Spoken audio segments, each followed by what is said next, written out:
friends. Today we're going to talk about an important concept in college algebra that helps us with graphing, and that's called slope of a line. Now, let's start with a formula. Our slope formula, we use the letter M to designate slope. I wish I knew why. I don't. Probably should know that. So we're going to use M as our letter to represent slope. And that is going to be the change in our y values divided by the change in our x values. And so I write that as y2 minus y1 in the numerator of the fraction, x2 minus x1 in the denominator. Another way you might see that is change in y divided by change in x. Commonly, we use the phrase rise over run to describe slope, just meaning rise being the change in up or down, the y part, run meaning the change in the x, the left or right part of slope. All right, now we have positive slopes, negative slopes, and zero slopes. Let's talk about situations where you would see that. So if I have a positive slope, that means that my line is moving up as we move from left to right. So let's draw a picture of that. So I'm going to set up my x and y axes. So my x is the horizontal line. I'm going to label it x. My y is the vertical line going perpendicular to the x-axis. And I'm going to draw a line through this that goes up as we move from left to right. Now this line will be an example of positive slope. And if you think of it as if we were walking from left to right, we'd be climbing a mountain. Let's draw out what negative slope would look like. Again, I'm going to draw those x and y axes. The x is the horizontal axis.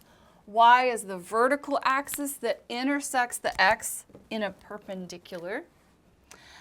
So if I drew a negative slope, it's going to be going down as we go from left to right. And let's label that. So if we were walking from left to right, we would be traveling down the mountain.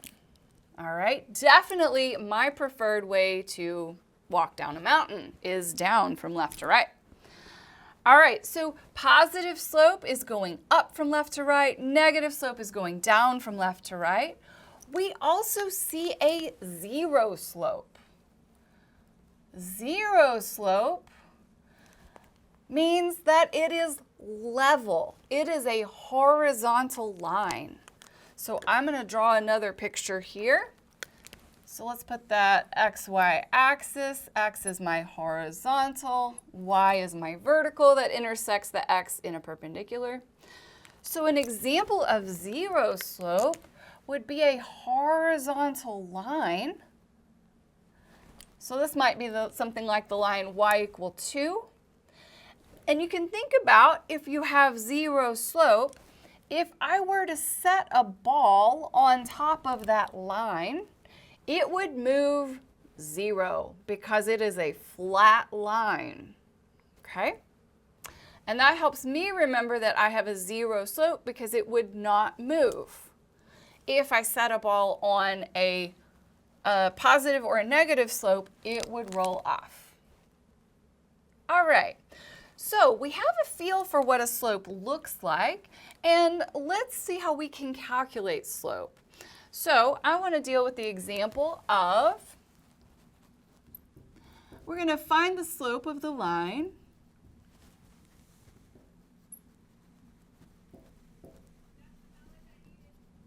And it's going to go between 2, 3, and 5, 4. So those are 2 points, and if I have 2 points, I can find the slope of the line between them. Now, just for good measure, let's go ahead and plot this and draw the line so that we can see what that slope will look like, and then we'll use our formula to calculate it. All right, so I'm going to draw my x and y axis. The x is the horizontal line with an arrow on the right-hand side. I'm going to label that x. The y is a vertical line that intersects the x in a perpendicular. I've got an arrow on top, and I'm going to label it y. And I'm going to mark off in both my x and y direction. I'm going to mark off 5 units in the positive direction. Now I've chosen that because I know where my points are going to fall. And let's plot those points. So to plot 2, 3, I'm going to start at the origin. I'll go 2 units to the right in the x direction, and then I'll go 3 units up, and I'll put a point at 2, 3. Now let's plot that point 5, 4. So to do that, I'll start at the origin. I will move 5 units to the right in the x direction, and then I will go up 4. I can connect those 2 points to make a line. We're going to pretend that line is straight. It's close. All right, so we want to find the slope of that line. Now you can tell by looking, this is going to have a positive slope because it moves up from left to right. And we can calculate it. So I'll use my formula, m equals, so this will be y2 minus y1 over x2 minus x1. Now, I can choose whichever point I want to be point 1 and whichever one I want to be point 2. I'm going to choose 2, 3 to be point 1 and 5, 4 to be point 2. And so that tells me that since 2, 3 is point 1, 2 will be x1 and 3 will be y1. And since 5, 4 is point 2, 5 will be x2 and 4 will be y2. Let's plug into our formula. So the slope of this line, y2 is 4 minus y1, which is 3. We'll divide that by x2 is 5 minus x1 is 2. All right, so I have 4 minus 3 divided by 5 minus 2. Simplifying that, I have a slope is 1 over 3. So that tells me if I am at one point on the line, to get to the next point, I will go up 1 unit and 3 to the right to get to the next point. Let's check that and make sure it's correct. So on our graph, I'm at a point here. I'm going to go up 1, 3 to the right, and that lands me at the second point on the line that I have in my original problem. So slope tells us how to get from one point to the next on the line. Now it happened on this one that it was the very next point on the line. It doesn't always happen that way. And we also can use this point right here. We could go up 1 and over 3 to get to the next point on that line. All right, let's look at another problem. When we have negatives, sometimes we have to be really careful. So find the slope of the line. And it's going to go between, what are my points I wanted to use? -1, 4, and -2, -3.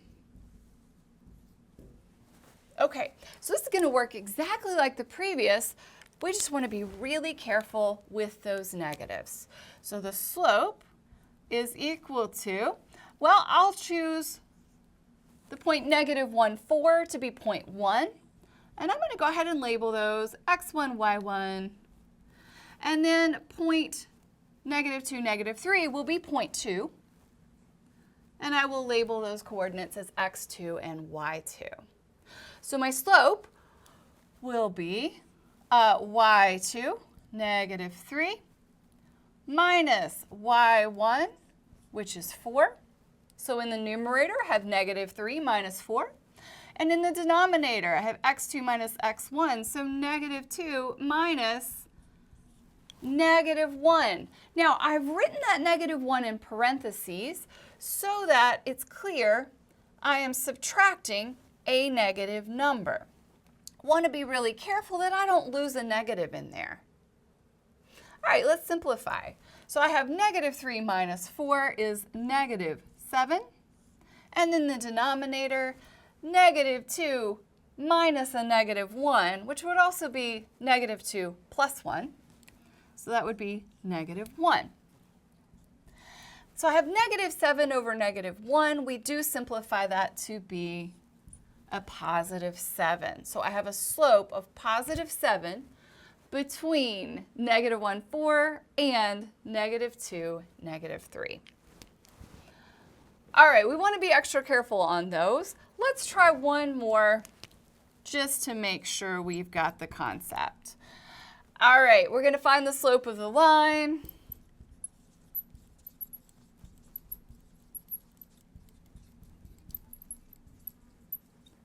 And it's going to be between 0, 1 and -2, 3. All right, I'm going to go ahead and label these points. The first one, that 0, 1, will be 0.1. So I'll label those coordinates as x1 and y1. And then 0.2 is -2, 3, and I'll label those as x2, y2. And I really would encourage you to go ahead and do that labeling on every problem so that you're able to keep straight which numbers go where. All right, so my slope, m, is y2 minus y1, so 3 minus 1, divided by x2 minus x1, -2 minus 0. Let's simplify that. 3 minus 1 is 2. -2 minus 0 is -2. So we end up with a slope of -1. All right, in the next video, we will talk about using slope and the y-intercept in order to graph an equation. So it will be important to be able to use this skill in order to do that video.